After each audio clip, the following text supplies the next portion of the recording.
Hi అండి. మా అమ్మ ఊరోళ్ళు మా ఇంటి మీదకి అయితే వేరే ఊరు వెళ్తున్నానని చెప్పేసి అంటే మా అమ్మ ఎలాగ మా పాప ఊరి మీదకి వెళ్తున్నారు కదా, కొంచెం మా పాపకి ఇవి ఇచ్చేయండి అని చెప్పి ఇవన్నీ అయితే వాళ్ళతో పంపించిందండి. ఏదైనా తల్లిదండ్రుల ప్రేమ వర్ణించలేదు కదండి. ఇంకా వాళ్ళకి ఏమి ఉన్నా లేకపోయినా పిల్లల కడుపు నిండితే వాళ్ళ కడుపు నిండినంత హ్యాపీగా ఫీల్ అయిపోతారు.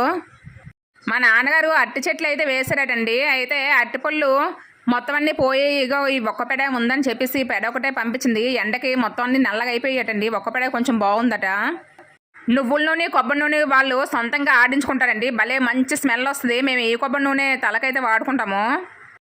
అలాగా వాళ్ళ చెట్టు కాసిన బొబ్బాస్ పళ్ళు కొంచెమే వంకాయలు కాసేయటండి. నల్ల వంకాయలు కొంచెం, తెల్ల వంకాయలు కొంచెం, అవి కూడా పంపించింది. వాటితో పాటు కొంచెం కనకాంబరాలు, పంచదార కూడా పంపించిందండి. ఇంకా ఒక పండు బాగా ముగ్గిపోయి ఉంటే నేను గబగబా వీడియో తీస్తుండగానే తినేస్తున్నాను. మా పాప అంటుంది, మమ్మీ వీడియో ఆపిన తర్వాత తినొచ్చు కదా అని చెప్పి. ఓకేనండి, బాయ్ బాయ్.